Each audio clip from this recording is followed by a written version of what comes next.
Teruslah berbuat baik, namun jangan panik karena tidak semua orang pantas untuk menerima kebaikan kita. Assalamualaikum warahmatullahi wabarakatuh. Ahlan wa sahlan di channel Keluarga Bun Ai. Keluarga yang bercita-cita selalu bersama sampai surga. Amin amin ya robbal alamin. Inilah hari-hariku kini ya. Jadi dulu berpikir ketika baby Agni itu TK, maka Bunda bakal bebas kayak ngonten, terima kerjaan yang banyak. Tapi ternyata nggak nyangka banget sih, memang hidup tuh selalu penuh dengan ketidakdugaan gitu. Makanya teman-teman yang lagi ngumpulin dana tak terduga, terus tiba-tiba hidupnya kayak penuh hal-hal yang wow fantastis, hilang terus duitnya, nggak kumpul tabungannya. Ya memang hidup tuh seperti itu ya. Karena sesuatunya, waduh mohon maaf belibet, nggak bisa kita duga.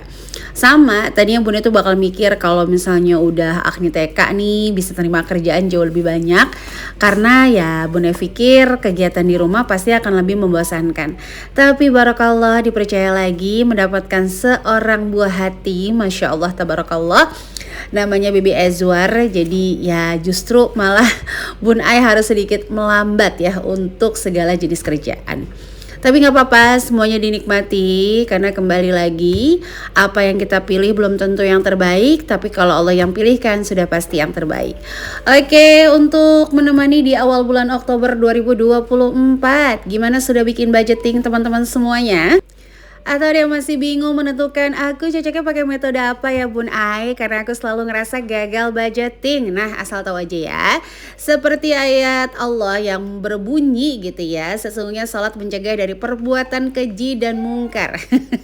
Jadi salat itu sebenarnya bukan semata-mata kita menjadi orang yang tidak melihat ketika sholat, tidak mendengar apapun, bukan ya.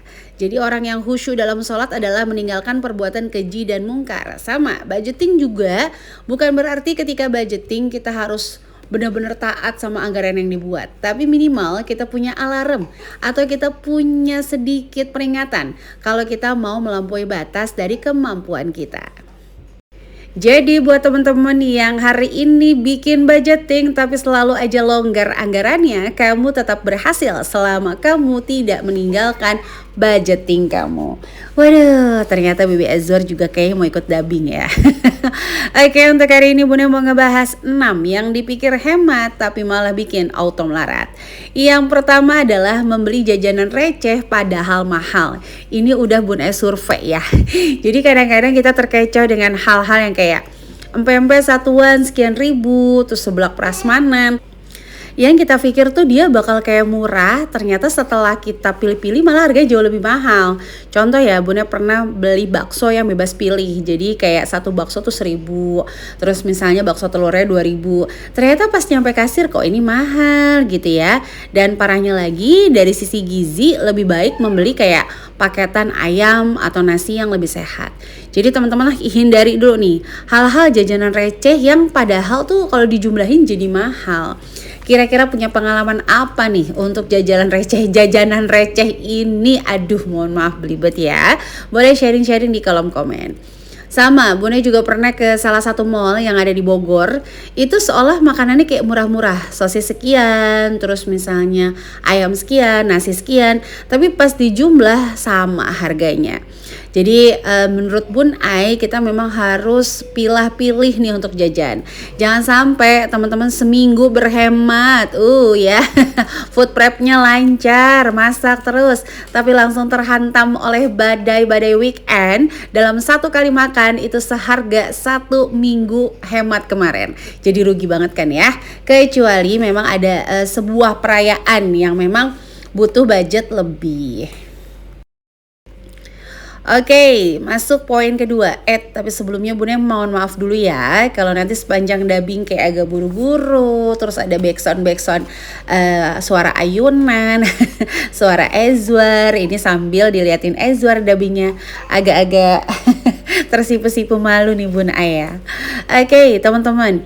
Yang kedua adalah menaruh saldo e-wallet tanpa evaluasi. Jadi contoh nih ya, Bun Ai pernah banget punya pengalaman saldo Bun Ai tiba-tiba kayak kepotong sekian puluh ribu. Nah Baby Agni itu langganan game gitu loh teman-teman. Dan itu tuh menurut Bun Ai kayak langsung waduh kok bisa ya? Padahal udah pakai sandi, cuman ya kadang-kadang kan kita lost control juga. Makanya jujur untuk komisi aja Bun Ai tuh misalnya masuk ke e-wallet langsung Bun Ai transfer ke bank. Karena kalau dengan adanya saldo itu bikin kita lebih mudah jajan, mesen-mesen online, terus check out pas lagi lihat promo, gampang terhipnotis. Kan sebenarnya ketika orang live itu hypnoselling ya. Jadi ketika dia live terus kita dibilang ayo buruan nggak akan ada datang lagi, kesempatan lagi. Itu adalah kalimat-kalimat hipnotis yang sebenarnya kalau kita mau berpikir secara bawah sadar gak mungkin gak ada lagi. Kalau gak ada lagi apa yang dijual, kan seperti itu. Dan kalau mau masuk lagi ke teknik keimanan ya, kalau memang belum dapat harga sekian ratus, mungkin belum rezekinya dan Allah pantaskan kita untuk membeli harga dengan jauh lebih tinggi, seperti itu. Atau malah kita juga bisa berpikir lebih baik nyesel belum beli atau nyesel udah beli. Menurut teman-teman gimana? Ya, lebih baik nyesel belum beli atau nyesel enggak beli. Nah, coba ya tulis di kolom komen. Nah, kira-kira di daerah teman-teman udah musim penghujan belum sih? Kalau di daerah Depok sih udah mulai kayak on off gitu loh.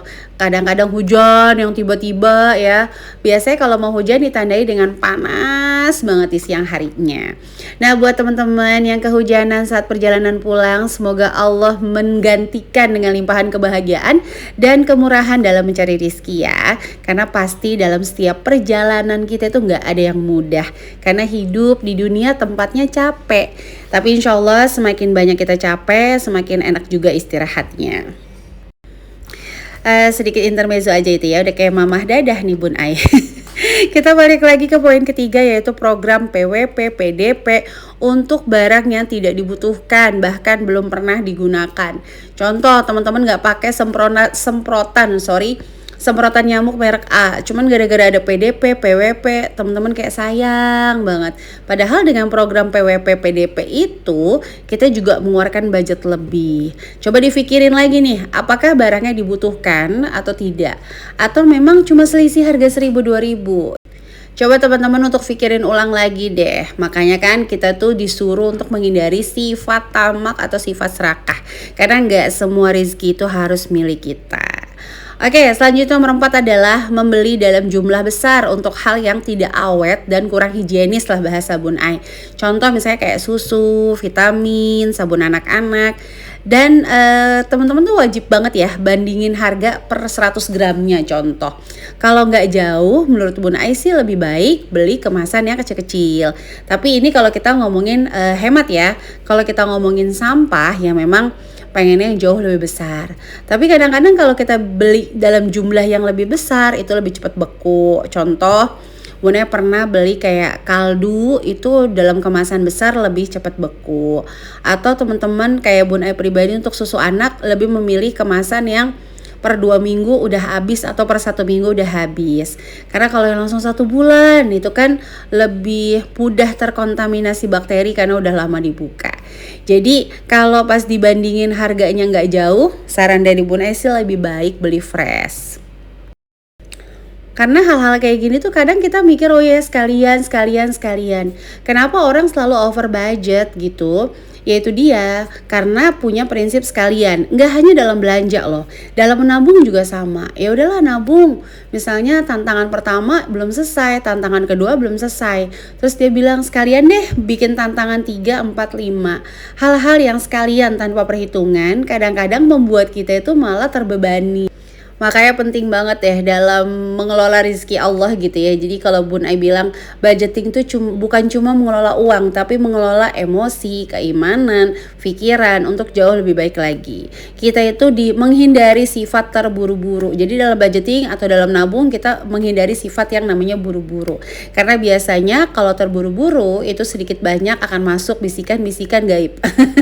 Atau bisikan-bisikan syaitan. Sama misalnya kita beli yaudah sekalian aja, mumpung belanja di awal bulan, mumpung lagi diskon, belinya langsung 5 bal atau 3 bal. Padahal bikin over budget gitu ya. Atau bahkan harus ngambil tabungan tapi nggak bisa ngembaliin. Nah, itu tuh harus hati-hati banget ya. Siapa yang di sini tim yang kalau beli dalam jumlah yang besar gitu ya? Coba boleh sharing-sharing di kolom komen. Biasanya beli apa sih yang dibeli dalam jumlah yang besar? Kalau Mun Ai jujur minyak tuh selalu nggak pernah beli yang 1 liter karena di rumah alhamdulillah Mun Ai punya 2 tempat seliter. Jadi kalau buka yang 2 liter itu udah ada tempatnya. Oke, selanjutnya di sini adalah berbelanja dalam satu waktu tanpa ngecek terlebih dahulu. Ingat ya, tidak semua nih ya hal-hal yang diberikan oleh konten kreator atau bahkan pakar keuangan, tips-tips ABC itu akan berhasil gitu, akan memiliki hasil yang sama pada setiap pribadi, tidak sama sekali. Karena dalam budgeting itu yang diperlukan bukan hanya keuangannya, tapi ada yang namanya trauma masa lalu. Kadang orang-orang tuh boros bukan buat flexing teman-teman, bukan buat dia memang boros, tapi ada traumatik masa lalu. Ada juga pola didik gitu ya, karena dia biasa dididik oleh ibunya, misalnya makan harus ada daging, kalau nggak ada daging itu namanya nggak makan. Atau bahkan pola lingkungan, jadi dianya nggak mau boros, tapi tekanan ya yang berada dalam sisi-sisinya itu membuat dia boros. Contoh misalnya dia mau acara yang sederhana, tapi sekeliling memaksa dia untuk memberikan acara yang luar biasa. Akhirnya dia boros. Sama nih, ketika kita belanja bulanan, kadang-kadang itu nggak harus serta-merta menjadi lebih hemat. Untuk pribadi-pribadi yang suka jajan, jalan-jalan, senangnya itu mencoba hal baru. Nah, saran dari Bun Ai, jangan beli dalam satu waktu. Coba deh per 2 minggu. Sehingga kita tuh benar-benar bisa menikmati budgeting kita. Jadi seolah jalan-jalan tapi kita juga belinya kebutuhan bukan hanya keinginan. Dan wajib ada evaluasi. Ini juga berlaku untuk food preparation ya, atau food prep. Jadi teman-teman yang punya food prep itu wajib banget punya meal plan. Kalau enggak nanti akan ada resiko sayurnya busuk-busuk terus kebuang. Yang tadinya berpikir hemat malah jadinya berantakan atau malah jauh lebih boros. Oke, yang terakhir adalah di sini membeli barang murah tapi nggak awet atau jumlahnya yang terlalu mini. Contoh elektronik, padahal sering banget digunain tapi belinya yang asal-asalan. Alhasil berapa bulan digunain udah rusak. Atau emas terlalu mini, niatnya nabung tapi malah jadi melambung tinggi harganya karena tidak imbang dengan pengembalian. Nah, kira-kira di 6 poin ini ada pertanyaan apa? Boleh langsung tulis di kolom komentar atau boleh langsung DM IG keluarga Bun Ai. Oke teman-teman, jadi sampai sini dulu untuk videonya. Terima kasih. Wassalamualaikum warahmatullahi wabarakatuh.